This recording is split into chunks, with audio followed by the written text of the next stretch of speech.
do we find clarity in our messaging? This is something I hear a lot.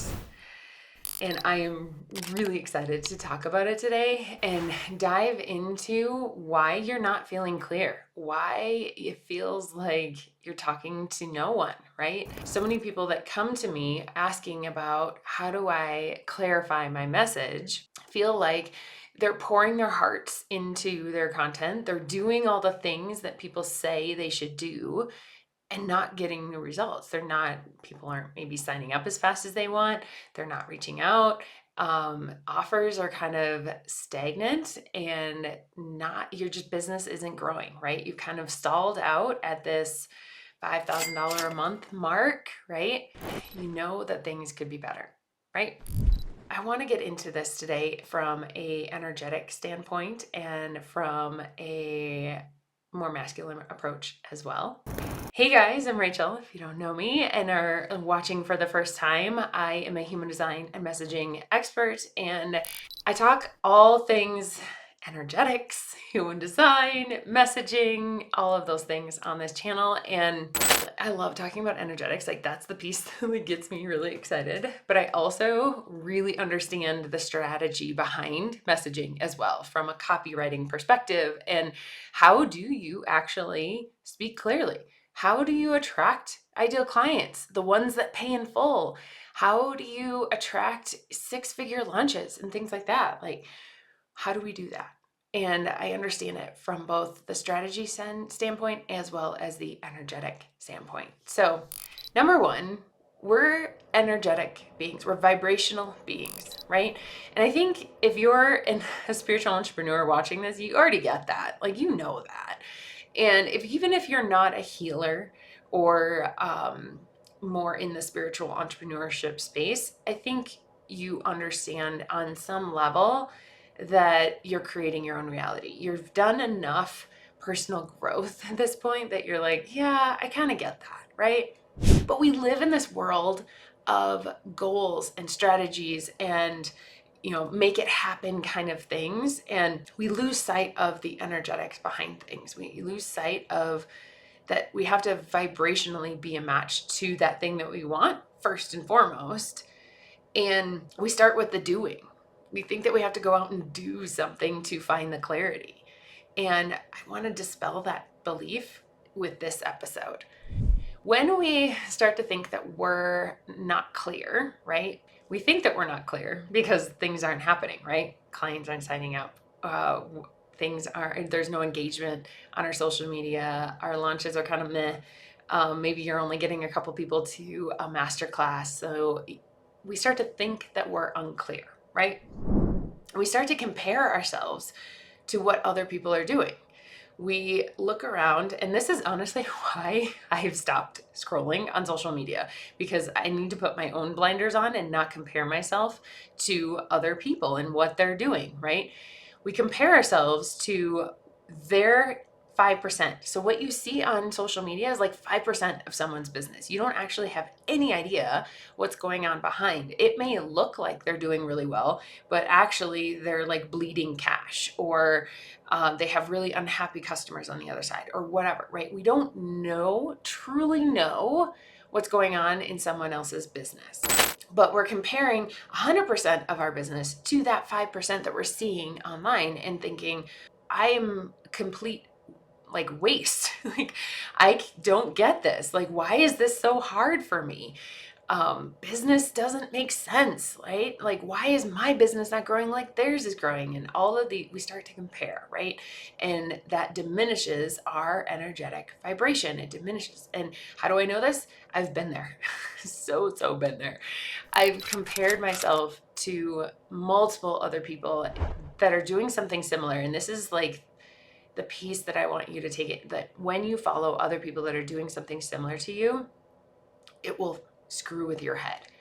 It almost invariably screws with your head and makes you think that what you're doing is not good enough, is not right, is not the thing that people want, right? And so you start to actually dilute your voice with what they're doing. You dilute the thing that you came here to say, and you start to go, oh, well, maybe I should talk about what they're doing, right? I've done this myself multiple times. And I want to tell you that it never, ever, ever brings clarity. It never brings more clients to you or anything like that. You have to put the blinders on, unfollow the people that are doing something similar to you, and figure out what you are here to say. What are you here to give to the world? What are your gifts, right? The other thing that we do when we think that we're not clear is we change our mind every 5 minutes, right? We're changing the strategy, the marketing strategy. We're changing the offers. We're changing the social media bios. We're changing like our mentors. We're strategy hopping, right? Maybe we take a class from one person and then we're like, oh, that may work. And then you try to do it and then nothing happens. So you try the next mentor, and on and on and on it goes, right? When we're changing our mind, we're not actually giving it the time and space and energy that it needs to work. The 3D reality takes time to catch up, right? So even if you have a vision and intention and you put it in, and it can take time for it to kick off and for the momentum to build. And if we're changing strategies every 5 minutes, we're not giving it the opportunity to create that momentum. So you have to be really, really freaking honest with yourself of why you're pivoting. Why are you changing your mind? Why are you changing your strategy, your messaging, your offers? Like, why? Truly asking the deeper, harder questions before you actually pivot. I love a good pivot. I want to say that. I've pivoted massively, as well as like little tweaks within my own business. And every time that I do, I'm asking the question of why. Why do I feel like I need to do this pivot or change this or change that? And I am looking for, it's because it's a deeper representation of me, because I feel like this is the aligned way to go for me, right?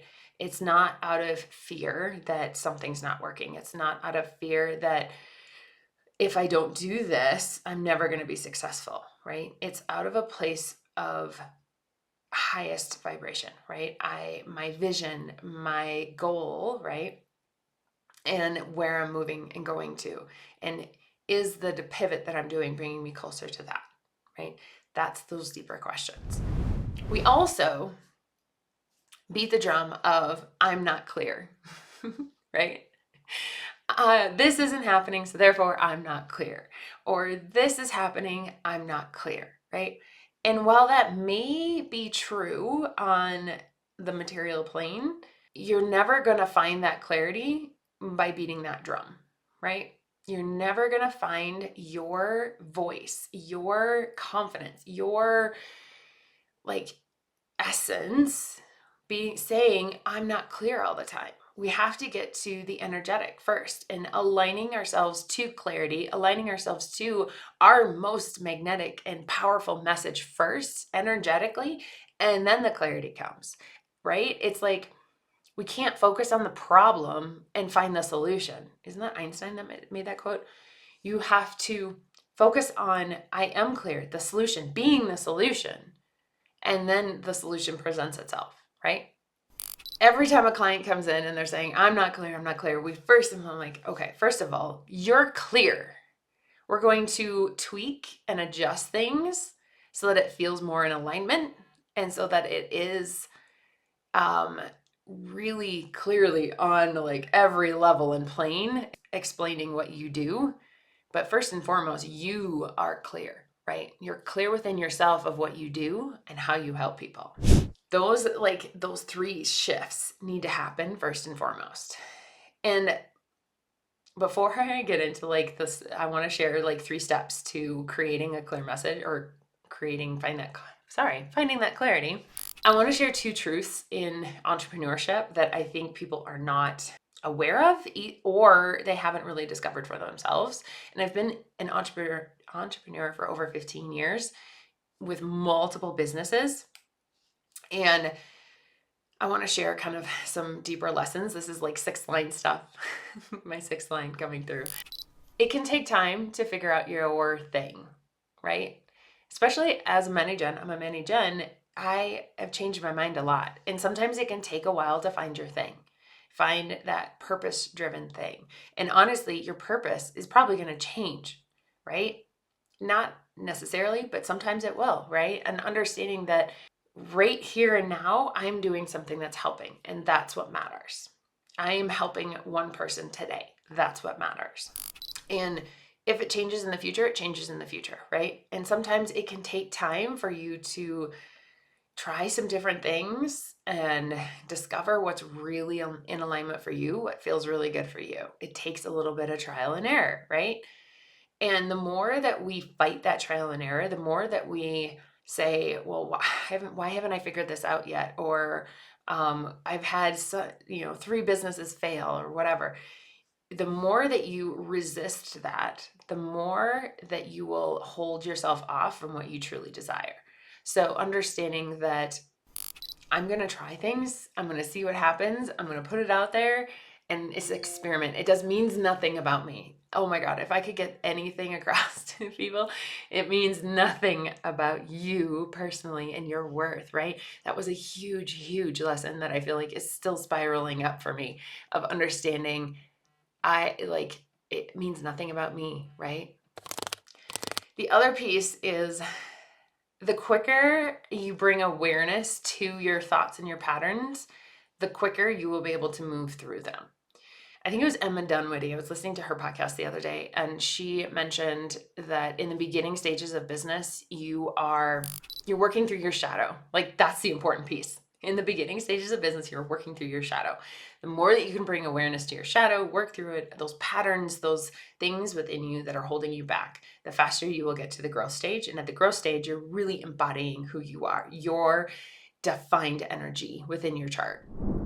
So, and I wholeheartedly agree with that. So understanding that, like, if you're in those beginning stages, looking at your undefined areas in your chart and understanding what is happening there and how is it holding you back and where do you have conditioning, so that you can clear it and move to that growth stage where you are finding your defined energy and what does it feel like for you and how can you show up more confidently and speak more confidently, right? Okay, so let's do the 3 things really, really quick on how can we find clarity within our messaging. Number 1, you got to energetically align with clarity, right? You got to believe in yourself that you are clear, and that the way to articulate it will come to you. You're clear and the articulation is coming, right? That's what I want you to focus on, is aligning to, I'm clear. I know exactly what I'm doing. I know that this is all working out for me. And my words and my articulation is going to come to me. Number 2 is trusting the impulses that come to you, right? Trusting the aligned action that you need to take to bring that clarity and that articulation, right? So it could be something that you're like, that makes no sense. Or it could be something you're like, yeah, that makes sense. But you're not going to see the whole staircase, right? You're going to see then one step in front of you. And you're going to follow that, and it's going to bring the articulation to you. And oftentimes it's literally just sharing over and over. I cannot stress to my clients enough that it's the best thing to help you find clarity and to help you find that articulation is to write, is to continue putting stuff out there and see what lands. How does it feel? Talk about it in a different way. That's what is going to bring the articulation to you and feel like, oh, this is the messaging. This is what I'm supposed to be talking about, right? Over and over. It's just repetition. And the third is getting an outside opinion. If you are feeling like there's something not quite right, there's something either missing or I haven't quite nailed yet, but I don't know what it is, an outside opinion from you is going to be your best option, right? It's going to be the thing that's like, oh, well, here, this is what you've been missing, right? Because sometimes you don't know what you don't know, right? You don't maybe know all the reasons that people buy, or understanding your ideal client from a different perspective than your own, right? It really takes being able to step out of your own perspective and looking at their perspective to be able to go, oh, well, this is what you need help with, and here's the problem I'm solving, and yada, yada, right? So getting that outside opinion can show you the forest when you're stuck in the trees. It could be, someone like myself that's an expert in messaging and human design. It could be just a copywriter, it could be a business bestie, it could be your mentor, But trusting that impulse of like, ooh, I need to get this person's opinion, right? That's why I have one-off sessions, so that you can get that opinion if you need it, right? You can get that outside perspective of what needs to shift and change so that you can go and do it, right? If you just need the outside perspective, that's what a one-off session is for, right? Clarity, we have to be clear within ourselves first, that energetic alignment first, and then the articulation comes. We have to trust ourselves and our vision. We have to trust that the next step is going to present itself. It's all adding up, and that everything is always working out. And we have to ask for an outside perspective. I still ask for outside perspectives from my mentors, from my business besties. Like, is this clear? Is this, like, what about this offer stands out to you, right? And asking for those opinions so that I can shift and change. And then asking my clients, like, why did you join this thing? What was the thing that you got the most out of it, right? That helps me shift and articulate even better as well. So I hope you enjoyed this episode. Please like and follow if you're new around here. And I will have a new episode next week.